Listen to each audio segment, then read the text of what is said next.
Hey everybody, welcome to week 5. You've made it through a quarter of the class already, so congratulations. We're cranking on through in these just continuing strange times. I hope that you're all doing well.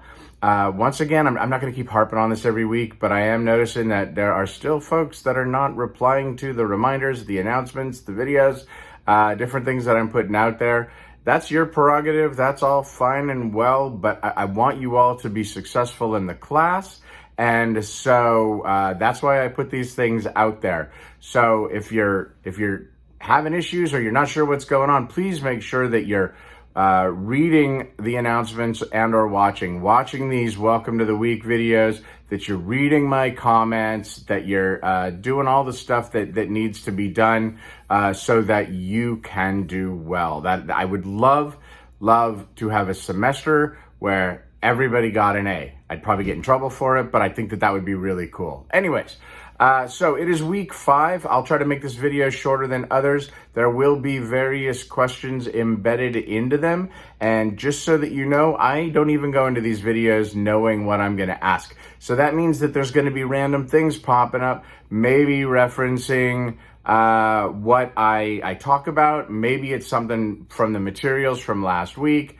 It could be all sorts of things, but they'll be scattered throughout the thing. The video will stop, a question will pop up, you need to answer it, and then move on. And again, just a reminder, the deadline for those is noon on Thursdays. And the reason for that is because your discussion replies are due on Thursdays by the end of the day. You should have gone through all the materials so that you can actually answer in an intelligent way. And that means that you would have had to have gotten through all the materials. So I'm sort of giving you the benefit of the doubt that if you watch this by Thursday, you could crank through the materials and start working into the assignments. However, again, the ideal is that you're watching these on Mondays or Tuesdays at the latest so that you can space things out throughout the week. I am noticing some of you that are running out of time and then reaching out to me. The deadlines are the deadlines. You got a whole week to get stuff done, or thereabouts. So get that done. This week, we are going to be learning about soul and Motown and rhythm and blues. And so if you think about what we've learned in the past couple of weeks, you'll notice that there tends to be these times where you're focusing on black music and then you're focusing on white music or whatever. And those are really the two predominant styles that are out there. Some of you may be wondering like, hey, where does Latino music fit into all of this? Which happens to be something that I'm particularly passionate about. I study a lot on that and have friends in that world. And that's just because it stays to be a small player for a while. And so you think about what we were learning about with early rock and roll coming out of rhythm and blues, and then teen idol rock and surf rock and the Beach Boys and all those things. You're like, okay, well, where does the thread go with black music? What happens is you have rhythm and blues. Rhythm and blues stays rhythm and blues, even though some of it gets called rock and roll. And then you get into teen idol pop, you get into the twist and some of the dances, and then you get into this interesting split with what we focus on is soul and Motown. So coming out of rhythm and blues, and this is where you get people like James Brown, who is one of the few artists in this class that will actually come back in multiple chapters. You have James Brown, you have Bob Dylan, there may be maybe one or two others, but James Brown is really a figurehead in early rhythm and blues before he develops funk in the later 60s or into the 60s. And then Ray Charles, who is really one of the great geniuses of popular music. And that is because when you learn about Ray Charles, I talk about the term artist. And, an artist is just concerned about making the music that they are sincere about. And they're not necessarily thinking just about like, how's this going to be received? So when you look at an artist like Ray Charles, who is truly an artist and a genius of a man, all of these folks, by the way, have, just like the rest of us, right? They have kind of broken lives and, none of us are perfect. So Ray Charles struggled with drugs, James Brown as well. Plus James Brown was not really a good guy and spent some time in jail for it. So it's important that we can look up to these artists for their artistic contributions and merit, but that doesn't necessarily mean that we want to idolize them as people. I would venture to guess that none of them we do. But Ray Charles was fascinating because he went from rhythm and blues into a country period, into soul. He could just absorb music and make what he wanted to make, and it was just an amazing talent. So you're going to learn about that, and then you're going to learn about soul and Motown. And with soul music, that was largely centered down in the South. Down in the Memphis, you're going to learn area. You're going to learn about Stax and Volt Records, and then the role that Atlantic played in that. And you're going to learn about people like Aretha Franklin, and you'll learn about Wilson Pickett, and one of my absolute favorites of all time, of any genre, Otis Redding. And these are really the artists that typify soul at its heart. And soul was really written about Black experience to Black audiences. Some of it crossed over, but and that's a term I don't know that we've talked a whole lot about yet. But it's come up a bit in here. If you learned about Shaboom by the Crew Cuts and the Chords and things like that, and so crossover artists or crossover songs are songs that will cross over from one chart to another. And so there are certain, like Ray Charles, who could be on the rhythm and blues charts, but then he could also be on the country charts. And that's what we call crossover artists or crossover songs. So they cross over to different genres.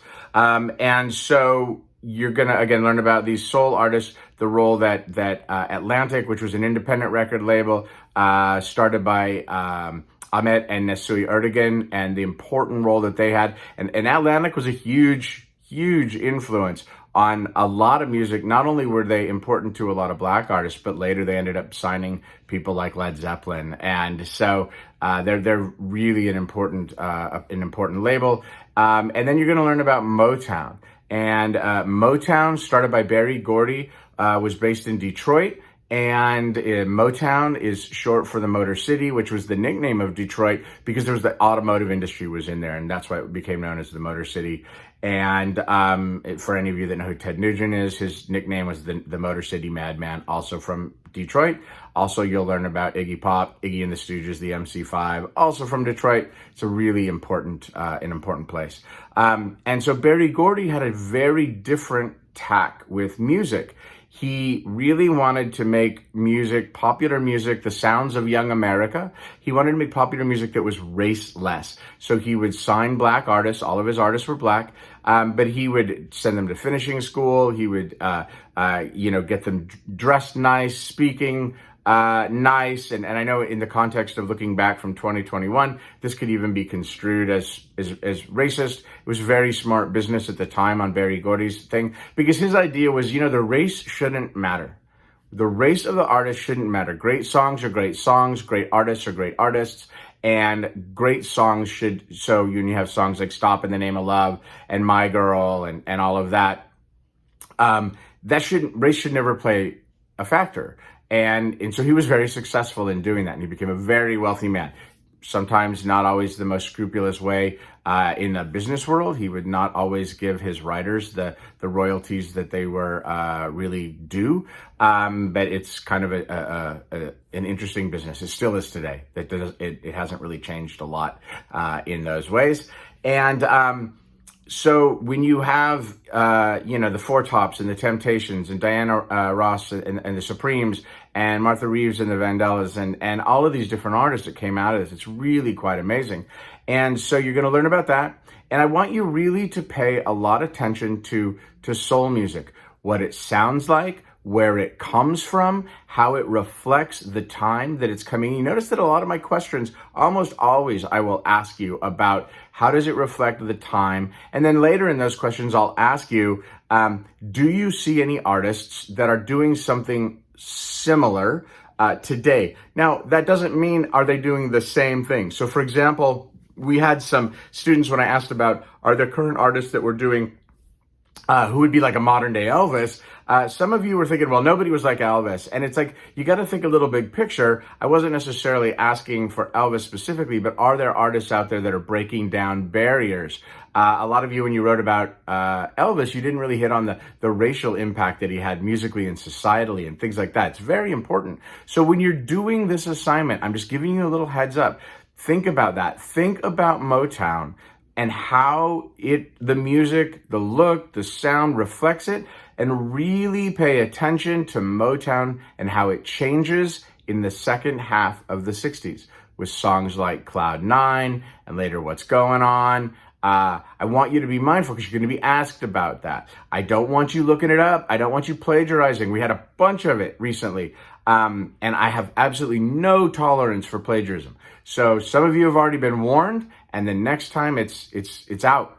I don't want people to do that anymore. I craft these questions so that it requires you to think. It asks you to think about what you're learning about and then to synthesize it into answers. This is a way more beneficial tool than the, teaching to test method that unfortunately a lot of you have been doing. Do I do a little bit of that with the quizzes and the tests? Yeah, but I mix it up, so I'm trying to give you the full breadth of the educational experience here. So that's that. Pay a lot of attention to that. One more thing. So this week we have our test one. So I don't do a midterm and a final.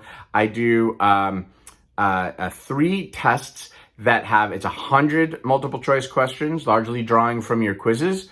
And then that's part 1, and part 2 is some listening. Sometimes I get students that freak out about the listening. They're not hard, but it will require you to have gone through the material, and then that you'll have a Spotify link. So make sure that you're signed into Spotify when you do those things. Otherwise there's going to be an issue. If you don't have it yet, you better get it. It'd be a shame if you don't have it yet, because hopefully you've been listening to the playlists. But I've had students that have tried to take it, but they don't have Spotify running, or they don't have an account, and then they get a very little snippet of music, and then something comes up and says to sign up. So you're going to have those 2 parts. So you'll have test 1. You'll have another test coming up in around the same amount of time. Sorry about the phone, but I'm going to just keep going here. And then you're going to have another test at the end. And so that's the way that this will work. Also, don't forget about your concert report. You can do that at any time and turn that in at any time. And you should see that there as well. So that's it. I kept this thing a little bit shorter. I tried to give you some help to be able to get you ready for the assignments that are coming up. So hopefully you got that and you paid attention to it. And hopefully, you're answering all the questions that are embedded into this video. So that's it. Thanks, and have a great week. We'll talk soon. Bye.